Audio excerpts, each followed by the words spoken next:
and His grace that we are gathered here to offer Him the highest praise. Just like our dear Pastor Andy led us in the last song into the Holy of Holies. And all during these past 3 days of this conference, we have been hearing about many wonderful messages from all the speakers. From the first day, it was a humbling experience to hear that God is going to chastise us.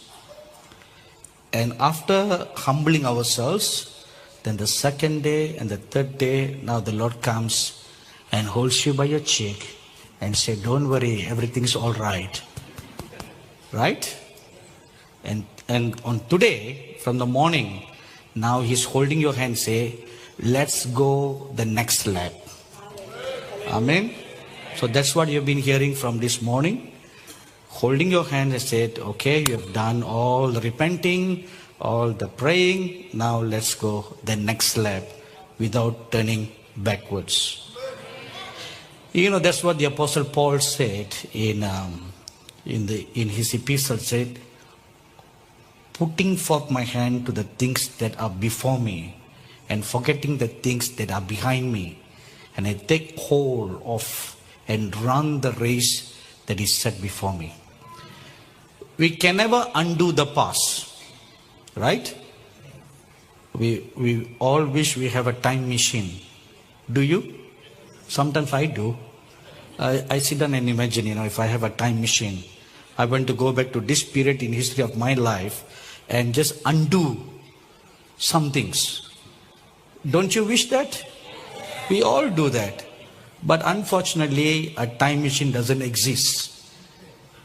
If you undo one thing, it will have a repercussion all throughout history. So we cannot undo any of the things of our past, the mistakes that we make, good, bad, ugly, foolish mistakes. But one thing we can do, forget them.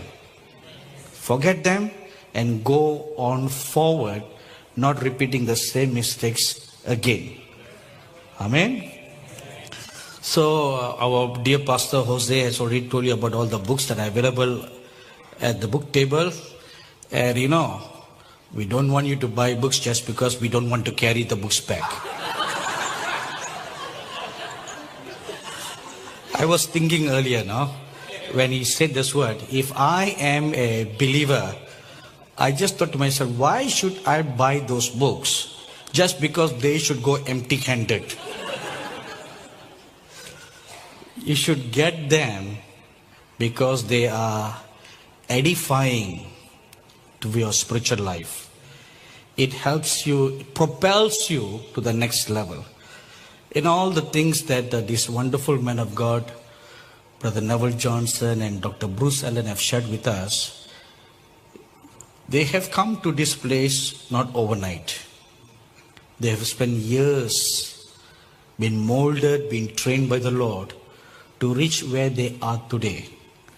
And after, say, 20, 30 years of being trained by the Lord to where they are today, and then they come and lay them down to you so that you don't have to go back 30 years. Starting from where they are, like a springboard, they have 30 years of experience, and then you jump up further. All of you can go beyond where we have, because you built on those 30 years and go up to the next level. See, the Lord Jesus said, the works that I do, you will do, and greater works.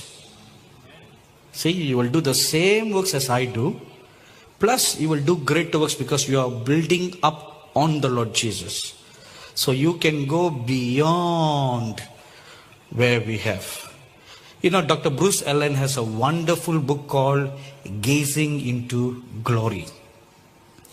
One of his, I hope it's a good word to use, his disciple or spiritual son, Michael Van Vlyman. Michael Van Vlyman, he was reading the book Gazing into Glory, and he decided to put into practice what he read. Let me interview Dr. Bruce for a minute now. Dr. Bruce, how long did it take you to reach the place where you wrote that book? How many years? 30 years? Okay. It took Dr. Bruce 30 years to come to the place where he put all his experiences, all the things that the Lord taught him in a book, small book. And here comes Michael. Michael comes along and he buys the book and he reads the book. And he decided to practice what Dr. Bruce has learned for 30 years. And he started practicing, and after some time, he was being translated to heaven and translocated to many parts of the world reading that book. And it has now become like a second nature to him. And those experiences are, it seems so simple, like ABCDs for him. Now he did not go back to the ruts and the roots of 30 years. He built it up upon what Dr. Bruce has learned for 30 years. And then he catapulted. And he's now going, you know, when you read his books, do we have his books out there? No. Do we? Somebody said yes. Only you have. Do they have his? Do we have Michael's book? No. How come you got it? The book was translocated here. Amazon? But she said she got it there. Gina, do we have Gazing? No. Michael's, okay. He has a book called Supernatural Translation. Is that the title? Several books. If you read the books, you'll be amazed to hear of his experiences, read of his experiences that translocating from one place to another place is just like drinking coffee to him. You know, and it's not for sightseeing purpose, but it is for doing the work of the Lord. And it has become so easy because he has built it up upon what this wonderful man of God has learned from the Lord. So, Translation by Faith is one book that both Dr. Bruce and Michael has co-authored together, but there are several books that Michael himself has written. Well, Dr. Bruce and Michael are going to hold a seminar called the School of Translation in the month of November in the blessed city of Sydney. See how wonderful. First time ever in Australia. And of all the cities in Australia, they chose to do it in Sydney. How blessed you are.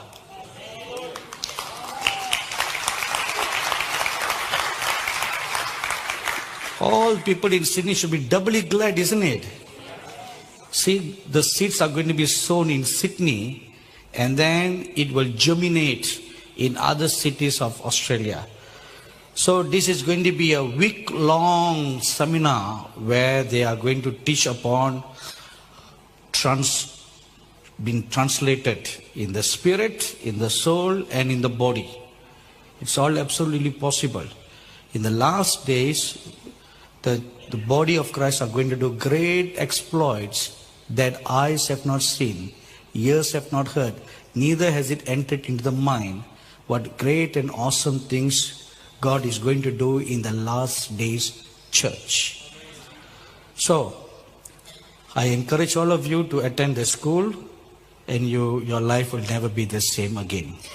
This is one school of translation where it is called the school without seat belts. Because you will go places and you don't want to put on a seat belt. Amen. Now when you enter this Church, did you all receive a packet like this? Is there anyone who did not receive?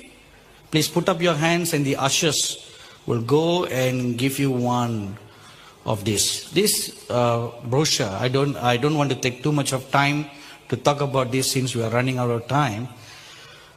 You know, I have a great reputation for preaching for 3 hours and beyond. Is it all right on this last night we go? Only Pastor Limbu and a few people here, and the rest of them are major silent.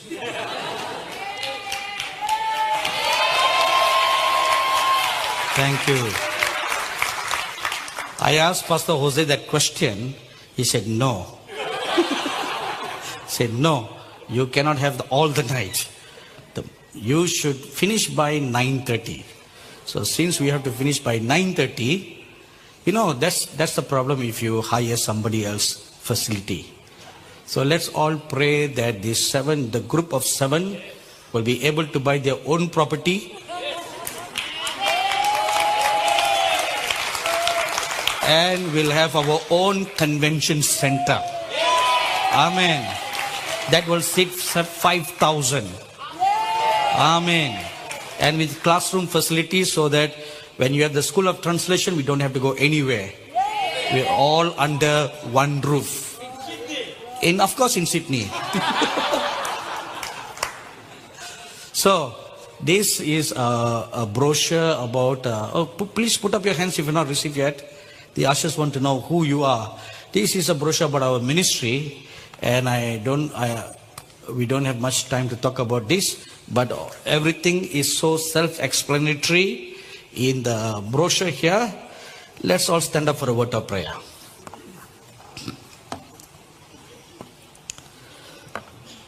Our gracious and loving Heavenly Father, we come before your holy presence in the name of our Lord Jesus Christ this evening.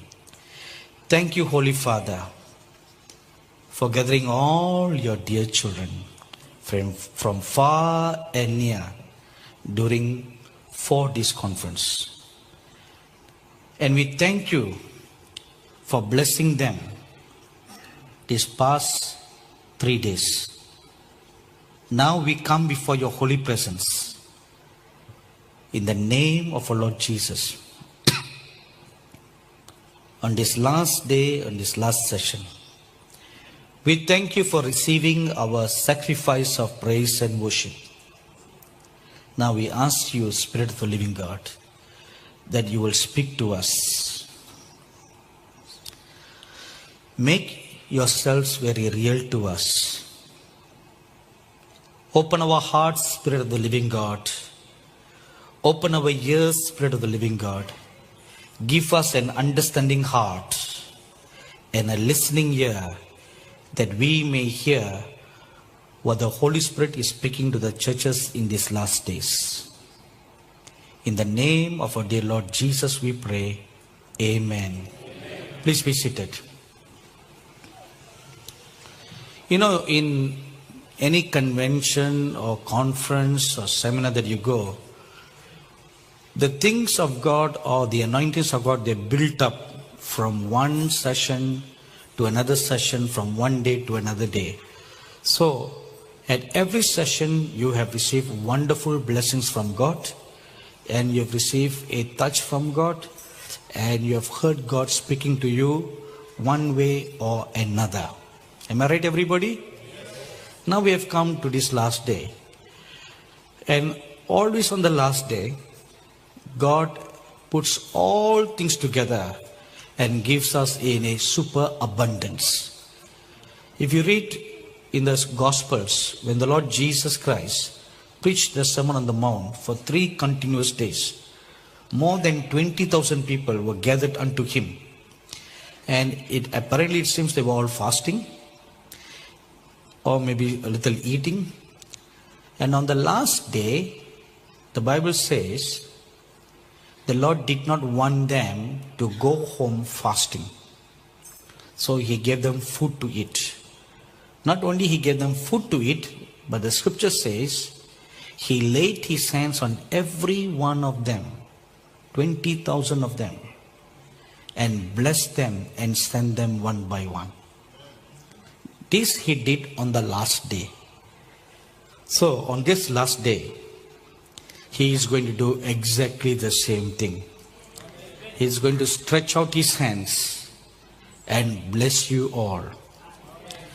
But there's one thing you all must do.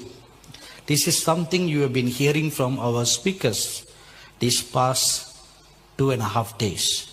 That everything of God is by faith. If you do not exercise that faith, we are going to go back empty-handed. You know, many times most people miss out the supernatural touch of God, because when God is moving, instead of receiving it by faith, they are thinking, I'll wait until everything's over, then I'll walk up to the speaker and ask him to lay his hands on my head and bless me. So you wait till the end. When you wait till the end, let me tell you what happens. When the speaker stands here, the anointings of God come upon him, and he is like a waterfall.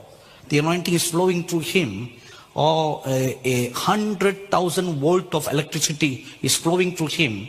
And when he stretches out his hands, the anointing is flowing out. Or when he gives out word of knowledge or revelation concerning what the Lord Jesus is doing, the anointing is flowing all over the sanctuary, all over the auditorium. At that moment, all you have to do is reach out and take it. But if you wait till the end, then the anointing stops on him, the waterfall stops, the electricity power is switched off, and he stands empty. When he stands empty, you ask him to lay his hand on you. It is empty hand on empty head.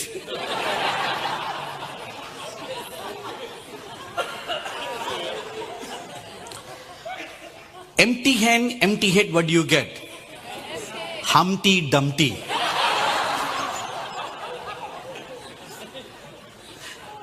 See, 2 zeros. And if you get Humpty Dumpty, that's a big danger. Humpty Dumpty. Humpty Dumpty. See, it will fall down. And all the king's men, all the king's people could not put Humpty Dumpty together again. You see, that will be your unfortunate fate. You don't want that, do you? Tell me, do you want that or you don't want that? Do you want to be a saint or do you want to be a Humpty Dumpty? Okay, let me give you another very good example. Okay, this is a preface to what is going to happen tonight. Just last week we conducted a women's conference in India. The Lord called me to do it, and our dear sister Reshma was one of our speakers there. And there came a woman from Malaysia. She had met with an accident, and from her knee downwards, both her legs were broken to pieces. All the bones were broken, and metal plates were put on her legs to hold the bones together. And the doctor told her that she will be wheelchair bound for the rest of her life. And that was the end of all her hope. She has a son and a daughter. One day she was watching Angel TV. And as she was watching, there came this advertisement about this women's conference. And something spoke in her heart. She said, if I go to this conference, I will be healed. Now she's in Malaysia and this conference is in India. So she told her son, and he said, Mom, you are nuts. You can never go on the plane because you are invalid, you are this, you are that. And every day the mother pestered the son. She said, son, I must go to this conference. And God will heal me if I go to this conference. And the boy told her no and all. And this woman finally said, won't you fulfill your mother's last dying wish? You know, if a mother says like that, what can any son or daughters do? So he booked the tickets. He booked the tickets and they came to Chennai, India. And on the very first day, as they registered, this lady told my administrator that she wants me to personally pray for her because she believed that if I prayed for her, if I laid my hands on her, she will be totally healed and she'll walk home, not being pushed on the wheelchair. So my administrator came and told me that this lady wants a special prayer. And she would be sitting very close to the entrance. So every time I walk into the church, I would glance on my left and I would see the woman seated nearby and she'll just smile at me and she'll just wave at me, you know. And I just told my administrator, okay, let's wait because I'm going to lay my hands on the last day of the meeting. That's an Indian tradition. But since we are all Aussies, we don't need to do that here. Amen? Good, thank you. So, but every day I would see this woman. Each time I would turn in her direction, she would look at me, she'll give me a look of expectation, as if communicating, when are you going to come and lay your hands on me? So I just keep on pushing it back, you know. And on the last day of the conference, the glory of God came down in a very powerful manner. And people were being baptized in the Holy Spirit and were feeling the power and the anointings of God flowing into their bodies. And the power of God was so great that people were thrown out of their seats and they fell many feet away from where they were standing. And the healing anointing of God was strong to heal the people. And I went on revealing healings that were taking place. As I went on doing it, suddenly I saw this woman stood up from the wheelchair and she started walking. For the first time in her life in 2 years, she started walking. She walked the length and the breadth on the ground, and then she came up to the stage and she gave a wonderful testimony. Now, while this was taking place, her son was not a believer. And he was a chain smoker. And he stood outside the church and he would be just smoking and idling his time. And one of my staff began to witness to the boy. And he was so pessimistic about Christ and all the stuff. And then finally he said, just to chase away my staff, he said, if I see my mother walking up on the stage, I will give up these cigarettes for the rest of my life and I will accept Jesus Christ as my Savior. And while he was talking like that, his mother was walking on the stage.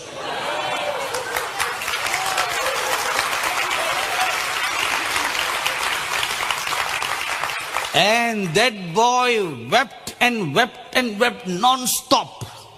He couldn't believe what his eyes were seeing. The mother was walking, despite what the doctor said, she can never walk for the rest of her life. And then she gave a glowing testimony. And the son got saved that night. That is the greater miracle. So after the mother testified, I said, what are you going to do with the wheelchair? I said, give it to me. I want it as a souvenir. He said, no, I'm taking it back because this empty wheelchair is a sign to all my relatives that my mother has been healed by the power of the Lord Jesus Christ.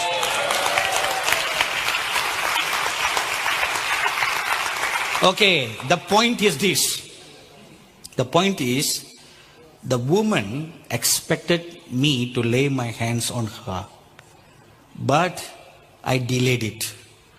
But when she looked up to the Lord Jesus, when the power of God came, she just reached out and took the power of God by faith. And it was the hand of the Lord without any human agency that made her stand up to her feet. Amen.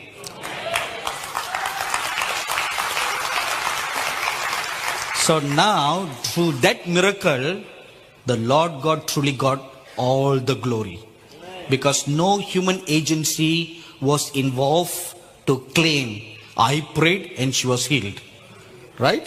No one can claim that. The Lord sovereignly came and touched her.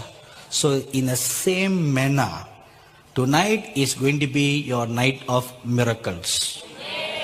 Many of you during these past 2 days came up to us asking us to pray for your healings.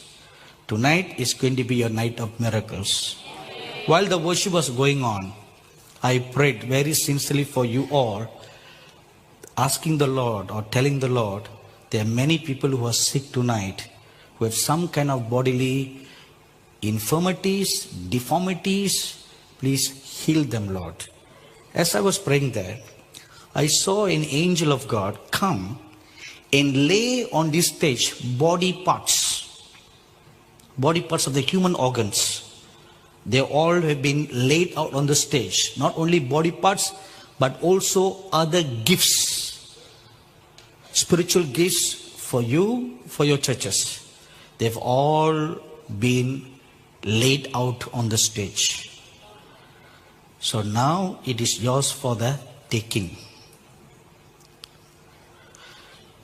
So, don't go to an empty hand, asking an empty hand to put on an empty head. From this moment onwards, as you are sitting in the presence of the Almighty God, even as you are hearing, the power of the Most High God will come upon you. Do you believe? And even before the end of the sermon or this end of this service, you would have got your miracle, you would have got your blessing, and you will leave this place happily ever after. Isn't it wonderful? Now, all during this conference, you have heard one phrase repeated several times. And the phrase is, powers of the age to come. You heard this repeated many times over and over, that in the last days, God is going to pour out the powers of the age to come. And it will equip every believer to do awesome, great signs and wonders for the Lord God. So my message tonight is entitled, Powers of the Age to Come. What are the powers of the age to come? If you read Hebrews chapter 6 verse 4, for it says here, for it is impossible in the case of those who have once been enlightened, who have tasted the heavenly gift and have shared in the Holy Spirit and have tasted the goodness of the Word of God and the powers of the age to come. This is the only place in the whole Bible where you'll find the phrase, powers of the age to come. Now, what are the powers of the age to come? If you look at that word, it says powers and not power. It's in the plural, which means it's a multiple of powers. Multiple of power, not just one. In the year 2008, Brother Neville Johnson and I, we were invited to preach at a conference in the US in a state called Louisiana and in a city called Baton Rouge. On the first day that we arrived in Baton Rouge, I was waiting on God for the meeting, and I was visited by 4 angels. The 4 angels, the chief among them spoke and said, we are the guardian angels or the chief angels of the state of Louisiana. And then the angel said, God wants you to speak at this conference on the powers of the age to come. You know, except this phrase been mentioned in the Bible, there's nothing more or more information is not found anywhere else about what are the powers of the age to come. So I then asked the angel, please teach me and explain to me what these powers of the age to come. And then the angel went on explaining to me. In explaining the gifts to me, he reminded of a vision that I saw a couple of days before. He said, do you remember this vision that you saw? And the vision that I saw was, I saw myself and another prophet friend of mine. We were walking down the hallway of a certain school. I do not know which country it was, but we were walking down the hallway. And as we were walking down the hallway, I looked at all the classrooms on my right, and they were all empty. No students were found in the class.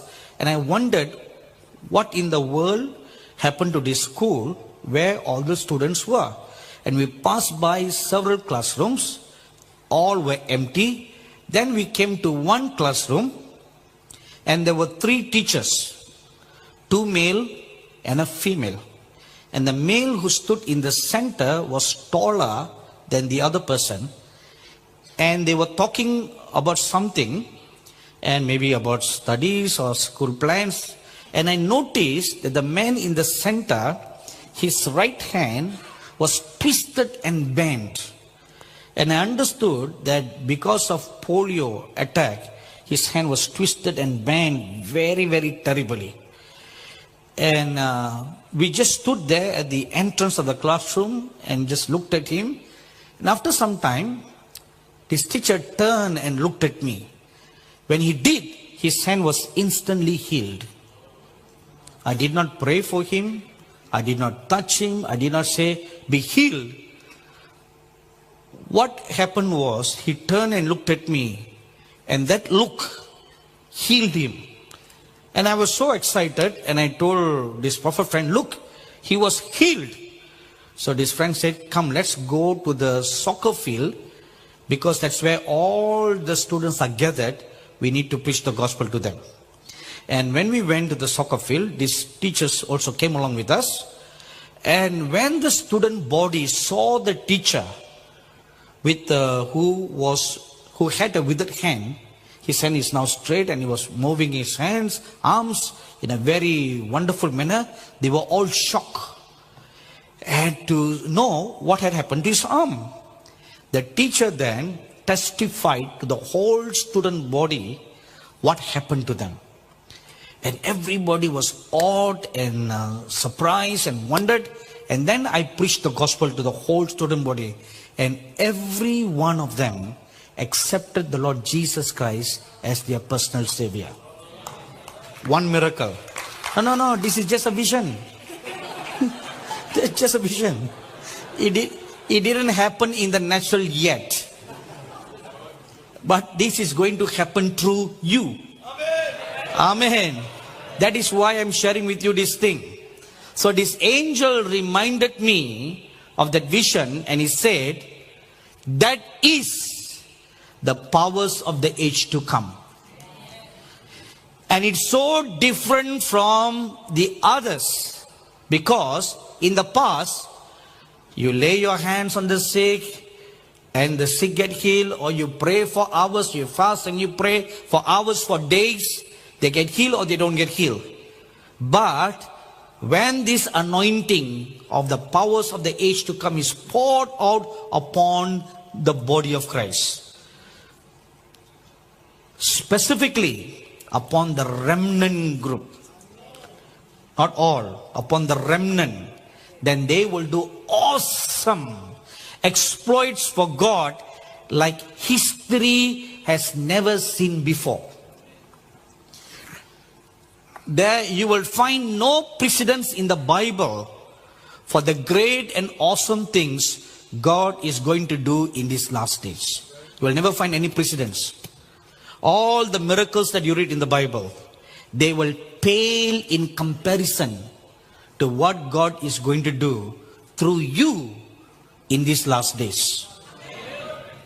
You know, our eyes have not seen, our ears have not heard, neither has it entered into our mind the great and awesome things that are kept in reserve for such a time as this. So when the angel explained all this to me, he made a statement that startled me. He said, the awesome things that the Holy Spirit is going to do in these last days, even we, the angels, have never seen such a move of the Holy Spirit yet.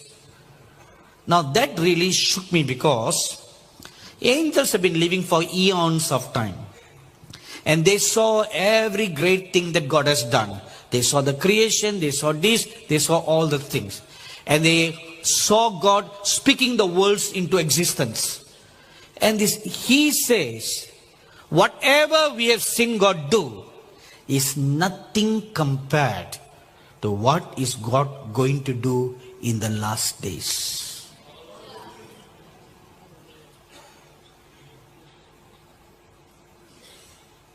That is mind-boggling. Mind-boggling. We cannot fathom, I cannot understand the great things that God is going to do in the last days. And the best part of this whole thing is, the Holy Spirit is going to use you as the catalyst through whom He is going to display the last final move of God. How blessed people you all are. Amen. Shouldn't you give God a good clap, thanksgiving?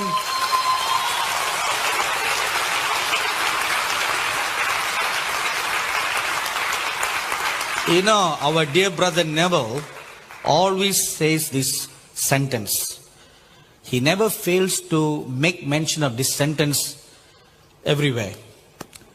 He says, you could have been born in the 18th century, the 12th century, or the 1st century. You could have been born even during the dinosaur age. You could have been born, or during the Stone Age days, or during the caveman age. You could have been born, or during Flintstones age. You know, you could have been born all this age, but God purposed that you should be born in such a time as this. For such a time as this. To not only be a spectator, but be a participator in the final display of the glory of God.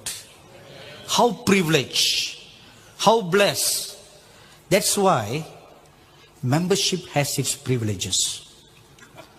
Membership into the end time army of God. Not membership into a church body. Not that. That membership will only give you potlucks.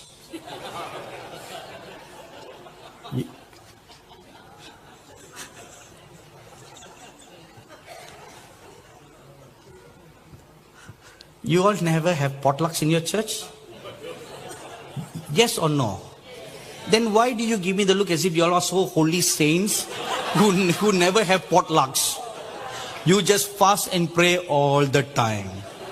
Look at your faces. You have potlucks, don't you?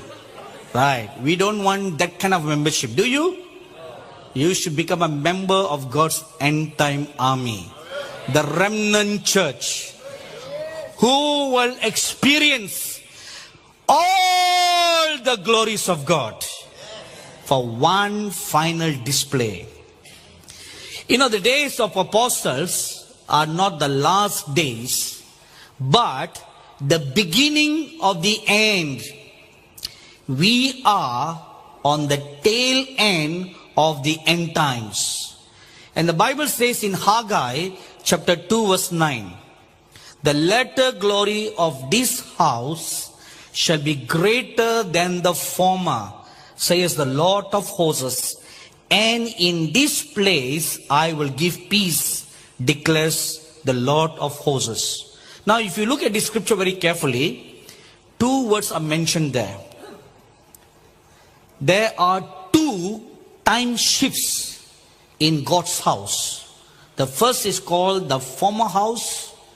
The second is called the latter house. Now what is the former house? See, God will pour out the glory on the former house. That took place on the day of Pentecost in the first century. Acts chapter 2 verses 1 to 4 tells us when the Holy Spirit was poured out upon the former house. It gave birth to the church. And all the 9 gifts of the Holy Spirit manifested powerfully. The 9 gifts of the Holy Spirit and the fear of God manifested so powerfully that within a short time, from 120 members, the church grew to 8,120 members. Just two sermons that were preached a short time. And how did this exponential growth took place? Largely because of signs and wonders, not because of programs in the church. Today we have great programs in our churches: men's fellowship, women's fellowship, children's fellowship, singles fellowship, doubles fellowship. If there is single, there should be a double, right? Parents fellowship, grandparents fellowship, widows fellowship, all kinds of fellowship. All that is to entertain the club members. It just entertains the club members. Because once you become a member of a club, you pay your dues, you pay your tithes and your offering. That's your membership dues. And then you must have some activities to justify for all that you have received. Now with all those programs, tell me honestly, how much has your church grown? The early church had no such membership privileges. Nothing. No men's club, no women's club, nothing. They went everywhere preaching the gospel of the kingdom. As you heard Brother Neville share yesterday. They preached the gospel of the kingdom and they demonstrated the power of the living God. One miracle done by Peter for a man born lame at the gate beautiful before he entered into the temple. One miracle. That one miracle brought a huge harvest into the church. And then another miracle. Several miracles took place. And another huge harvest came into the church. And if you look at the pattern of the life of the Lord Jesus, he preached the gospel of the kingdom, followed by signs and wonders following. The disciples that he sent out 2 by 2, they preached the gospel of the kingdom, accompanied by signs and wonders and following. Then the Lord sent 70 people, 2 by 2. They preached the gospel of the kingdom, followed by signs and wonders and following. The book of Acts, you read all the apostles preaching the gospel of the kingdom, accompanied by signs and wonders following, and the church grew on the leaps and the bounds. The then known whole world became a Christian world. Within a short period of time, 60 years. From the time the Lord Jesus died, in a 60-year period or 50-year period, the then known whole world became a Christian world. Now after 2000 years, with all the modern gadgets that we have today, with all the modern technology that we have today, we have hardly scratched beyond 500 million, half the world. What's wrong? Because we have programs. I was meditating today on a devotional. I read a devotional. It talks about now, please listen with all your heart and don't get me wrong. I'm just making a point across. A youth group from a church went on a mission trip. And the focus or the agenda was to show the love of Christ to the third world people. So what did they do? They went and built houses. They repaired this, they repaired that. They showed the love of Christ. So when I read that, I pondered, I pondered. Because when I heard Brother Neville's message last night, I went back and I skimmed through the scriptures. Look at every time the Lord Jesus preached the gospel, every time the disciples preached the gospel, it was the gospel of the kingdom accompanied by signs and wonders following. That is the pattern. When the Lord Jesus sent out the disciples, he gave them two commands. One, preach the gospel of the kingdom. Two, heal the sick. This is a command. That does not mean we cannot do good. That should be secondary, not the primary focus. So because the secondary now becomes the primary focus, we are no more winning the loss. We are no more. Remember the statement that the Lord told Brother Neville, keep the main thing, the main thing. We have lost the main thing. We have lost the main focus of our existence. What's the purpose of the church? Not to be a club.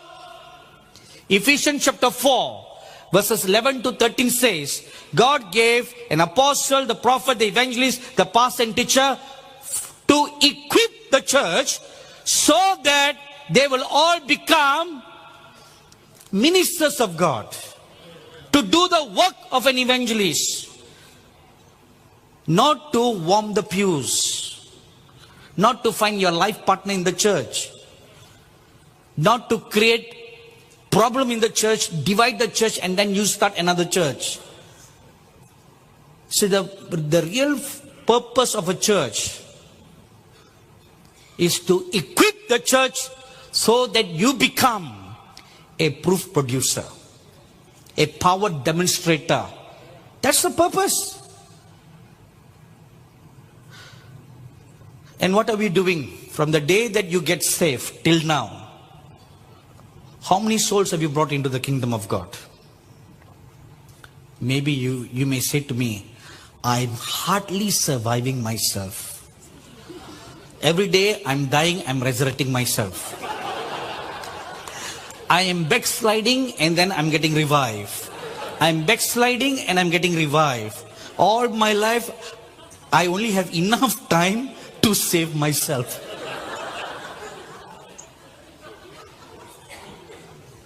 How can I go and evangelize others when I am dying and resurrecting, dying and resurrecting?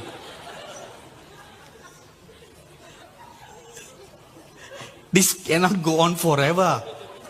One day you'll find that you're not able to resurrect anymore. You are dead forever.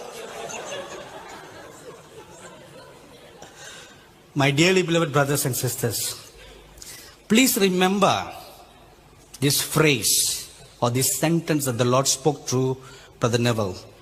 Keep the main thing, the main thing. The main thing, the main thing. What's your purpose? To reach out to others, to demonstrate the power of the living God. That's your purpose. So the former day was the day of Pentecost. Now the latter day, this present time, when after 2000 years of the church being in a black hole or going through dark ages, in the year 1904, the Holy Spirit was poured out one more time in Los Angeles, and it started in a place called Azusa Street. I'm sure you all are very familiar with. From that time onwards, the anointings of the Holy Spirit was picking momentum till it's now reaching a crescendo in these last days. But in these last days, the Bible tells us the Lord Jesus Christ is going to come to bringing the former rain and the latter rain, put them together and give the last days remnant church a perfect storm. It's going to be a perfect storm. Hosea chapter 6 verse 3. Let us know, let us pursue the knowledge of the Lord. His going forth is established as the morning. He will come to us like the rain, like the latter and the former rain to the earth. This is what is going to happen in these last days. The former house is going to get all the glory. The latter house is going to get all the glory of the former house plus the latter house. Not just the letter house, gets everything together. You know, several years ago, we had a VHS videotape. Have you seen that? Okay, if you have seen that, means you are very old. If you have not seen it, means you are very young. Okay, all the old people. You saw VHS tape. After VHS tape, it transitioned to VCD players. From VCD players, it transitioned to DVD players. From DVD players, it transitioned to, today is what? Blu-ray player. Tomorrow is going to be red player. Okay, Blu-ray. This is where we are today. If you buy a Blu-ray player, the Blu-ray player can play a DVD or ordinary DVD. Because the Blu-ray is of a higher standard, it can play anything that is lower. But if you buy a DVD player, it cannot play a Blu-ray. It cannot go up, but it can come down. In the same manner, in these last days, God is going to pour out the latter glory that also includes the former glory. So a double portion anointing. You know, in science, they say like this. Okay, before we go, let me tell you something else that the angel told me in Louisiana. The world has seen the Holy Spirit as a gentle rushing wind on the day of Pentecost. Acts chapter 2 verse 2 says, the Holy Spirit came as a gentle rushing wind. But it has not seen him as a tempest. A tempest as a storm that is gathered from the four corners of the earth as one great power that will blow upon the whole world. If you read Ezekiel chapter 37,